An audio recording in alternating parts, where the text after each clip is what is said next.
Your husband's a construction worker, making 1,000 a month? At my child's kindergarten sports day, I was insulted about my husband. Moreover, she even found fault with the first place prize my son had won. I retorted in anger. My husband and son are nothing like the low-life person you are. What? How dare you talk back, being a dropout? As she and I glared at each other, my husband appeared in his expensive suit and said, 1K is the hourly wage, actually. Suddenly, she was astonished at the identity of my husband, and she ended up completely embarrassed.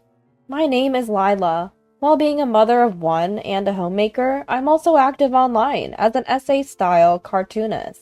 Balancing parenting and work is tough, but it makes my daily life fulfilling. All thanks to my adorable child and loving husband. I couldn't have imagined having such a happy family in the past. Because I was a school refuser during high school, I only attended for the first year or so. Thinking back, I've always had trouble talking to people. So I couldn't fit in with my classmates, and I became an outcast.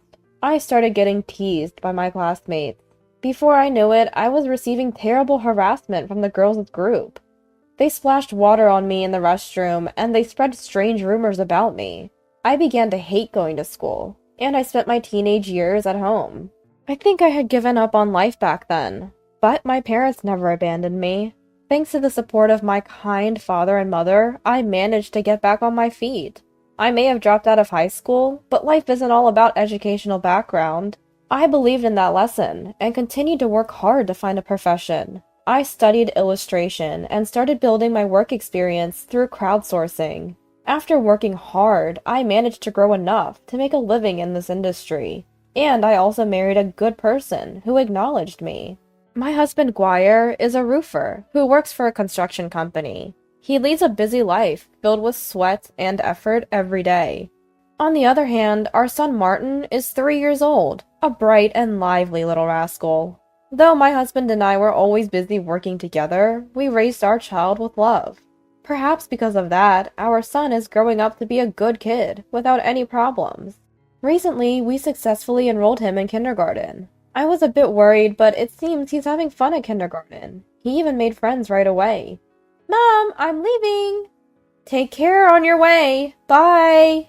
Today, I'm again seeing off the kindergarten bus with my son on it. When I returned home, I noticed something. Looking at it, the lunchbox was left on top of the shoebox. And it turns out it's my husband's lunchbox.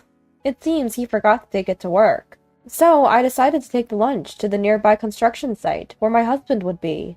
When I arrived at the construction site, my husband was working hard, dripping with sweat. Don't neglect safety checks. Make sure to stay hydrated. My husband encouraged his workmates. Then he noticed me and came running over. Here, you forgot this. You brought it all this way? Thank you, Lila. Be careful. You know I'm busy too. Sorry. Just slipped my mind. With that, Guire laughed like a child. Just then, a worker's voice called for my husband from the construction site. I'm going then. Lila, watch out for cars. No sooner had he spoken than my husband briskly returned to the construction site. I couldn't help but smile at his spirited demeanor. That's when it happened one day. I was on my way to the kindergarten where my son attends. Today, a parents' meeting was scheduled there. Upon arriving, I headed for the classroom. That was my destination. Suddenly, a voice called out to me from behind. Oh, could it be? Lila? I turned around, and there stood a woman dressed in expensive clothing. Oh, you are... Her name was Emmeline, a high school classmate of mine. Apparently, she too has a child attending this kindergarten. It's been forever, hasn't it? Since high school? Just as she said, it was the first time in over a decade I'd seen her. But I couldn't find joy in this reunion. Why? Because she was the main reason I had refused to go to school back then. You still look as gloomy as ever. Well, our kids are in the same class, so let's get along. With that, she went into the classroom. I was left standing there, rooted to the spot. This is the worst. Emmeline seemed to think nothing of what happened back then. In fact, there wasn't a hint of an apology in her words. Was it a conditioned response? I tensed up just from seeing her. Fear, anxiety, and anger swirled inside me, but I shook my head and came to my senses. I would only lose if I let a vulgar person like her affect me. I slapped both cheeks to psych myself up and boldly entered the classroom. Now, to conclude, I would like each of you to introduce yourself. Please, starting from over there. The explanation about the facility and the event went smoothly and was over quickly. Next, the parents started introducing themselves. I'm Isla, Zeph's mother. Nice to meet you. The parents began to stand up, one by one. Amid the harmless introductions and responses, a pretentious voice rang out. I'm Emmeline, Alan's mother. My husband is a lawyer. Nice to meet you. She said it with a smug look on her face. It was a blatant display of wealth. Oh, so your husband is a lawyer. She received envious glances from the teacher and other parents, which put her in an even better mood. Thinking back, she always seemed to brag about her branded accessories to her friends in high school. People have different values, but when it's this blatant, it can't be described as anything but tacky. As I was pondering this, I realized it was my turn. I'm Lila, Martin's mother. My husband and I both work, so we want to coordinate our schedules to participate in events. Nice to meet you. I heard from Martin that you are a professional cartoonist, Lila. Yes, I'm serializing some essay cartoons on the web. Oh, that's amazing! I received praise from the teacher and other parents, and couldn't help but blush with modesty. Then Emmeline, who was watching, spoke up. Speaking of which, Lila, you were always alone in high school, drawing strange pictures, weren't you? Oh, you two went to the same high school? Yes, we did, but I don't know her very well because she quickly refused to go to school, she said, laughing with a look that seemed to mock my dropping out. She probably didn't like that the focus shifted from her to me. Moreover, she might not have found it amusing that I had become a cartoonist. She used to mock my dream of becoming a cartoonist back in high school. I even had some of my drawings torn while she laughed. The atmosphere in the room quickly soured because of her awful behavior. The teacher, sensing the mood, hastily began to close the parent-teacher meeting. Thank you all for coming today, despite your busy schedules. We really appreciate your support moving forward. Also, we'll be sending out a note later about sneakers. And so, the parent-teacher meeting came to an end. About a month has passed since then. Now my son is practicing for a running race, mostly with my husband. The kindergarten sports day is coming up. Martin, when you run, your posture should be like this. Like this? Martin imitates his father. My husband seems to be busy with work, but he still finds a little time to teach our son how to run. I cheer them on while racking my brain for energy-boosting meals. And day by day goes by, and finally, the day of the sports day arrives. It's held at the nearby elementary school's ground, and lots of parents are gathered. Ball throwing, tug-of-war, obstacle race. The children are joyfully giving it their all. I watch this adorable scene, waiting for my son's turn. I'll finish up work and be there, for sure, he said. My husband had said so, but he was nowhere to be seen. Unfortunately, he had an important job today that he just couldn't miss. At this rate, he probably wouldn't make it on time. I was eagerly waiting for my son's turn, camera in hand, thinking of my husband. Finally, it was time for my son to run. But for some reason, Martin wasn't at the starting line. The teacher seemed perplexed, looking around frantically. I followed suit, scanning the grounds, and spotted my son near the fence. It looked like Martin was with another boy. The boy next to him was Emmeline's son. Alan, wasn't it? As I watched, puzzled, the two of them made their way to the starting position. The teacher fired the starter gun, and the running race finally began. The children ran off with all their might. Go, Martin! I cheered for my son as he ran his hardest. And as a result, Martin won first prize. Martin, you were so fast! Yes, his form was solid, and he looked great. Does he do sports or something? After the running race ended, a friend's mom nearby praised my son's running. I felt as happy as if it were about me. No, nothing special. He's been practicing running with his dad, that's all. Oh, with his father. What a wonderful husband you have. I'm envious. My husband might not even know that today's the sports day. Mine's no good at this sort of thing either. I envy men who can do sports. Oh, it's not like that. He works in a construction company, so he's just confident about his physical strength. I felt my cheeks relax even more as they praised my husband. Speaking of which, Mr. Guire is working at a construction site nearby, isn't he? Yes, yes, whenever I pass by there, he always greets me cheerfully and says, "Watch your step." His smile is wonderful at that moment. It seemed that my husband had become a bit of a celebrity among the moms. It might be flattery, but I was still proud. Then Emmeline arrived. "You seem to be in a good mood." She looked noticeably unhappy. She probably didn't like that my family was being praised. Also, she seemed irritated that Alan had lost to Martin. She started to nitpick about my son's first prize. But was that first prize really earned by merit? "What do you mean?" I asked sharply, and she replied with contempt. "Your child probably threatened mine into losing." "On what grounds can you say that? He was with my child before the race started, wasn't he?" She seems to think that my son threatened Alan during that time. Sure, I was suspicious about the fact that the two boys had come out together late, but there's no way my son would do something so dishonest. I respond with indignation. "Martin would never do something like that."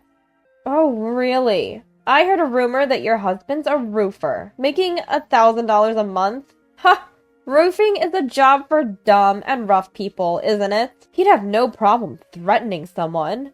Maybe he even gave your son some pointers. Like father, like son, right?"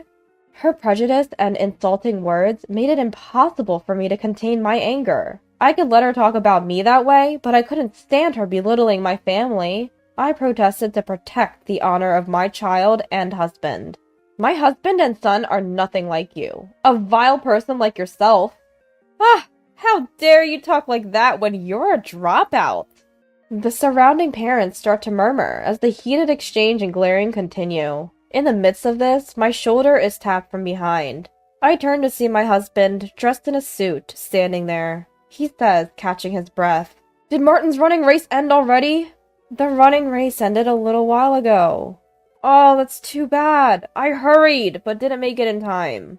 As he speaks, he scratches his head thoughtfully. On the other hand, Emmeline appears to be confused at the sight of Guire in a high-end suit. "Why? What happened to those filthy work clothes? Aren't you just a lowly roofer making $1,000 a month?" Hearing her words, my husband said with a shy smile, The $1,000 is about the hourly wage." Yes, Guire is indeed a roofer, but he's also the owner of his own construction company since he started it independently. His company has become a great success as a top supplier, renowned for the speed and accuracy of their work. Furthermore, they were on a rapid growth trajectory, expanding into interior design, overseas development, and more. Recently, they were even featured on television and in magazines for their efforts in digitizing the construction process. His nickname in the media is the $1K Dollar Man. The rumor of a monthly income of $1K must have been a misunderstanding passed on by various people. But working so desperately at the construction site? Emmeline's voice trembled, stunned by the shocking truth. Then my husband spoke again, with a shy smile. It's about never forget where you come from. Certainly, he is not in a position that typically involves laboring on site. However, out of respect for fieldwork, Guire still sometimes works on site himself. He also strongly emphasizes safety checks to his workers. This might be because of his respected carpenter father's accidental death due to a safety management mistake. After that tragedy, he switched from carpentry to roofing. Roofing is indeed the highlight of the site, an essential role that is responsible for the lives of the workers. Ensuring that the workers can work safely, setting up proper scaffolding, and assembling the steel frame. Construction is said to begin with a roofer and end with a roofer. My son and I were proud of such a roofer husband. On the other hand, Emmeline, knowing that her husband was faultless, turned her attack on me. "That's so sneaky! You never said he was that amazing!" I don't stoop to vulgar tactics like flaunting my husband's profession, unlike someone else. Hearing me say that, Emmeline's face twisted in frustration. Then Martin came running to us. "I won first prize! Thanks to Dad!" "Wow, that's the result of intense training! You did a great job! I'm proud of you!" Guire rejoiced as if it was his own victory, and patted Martin's head. With an even bigger smile, our son continued.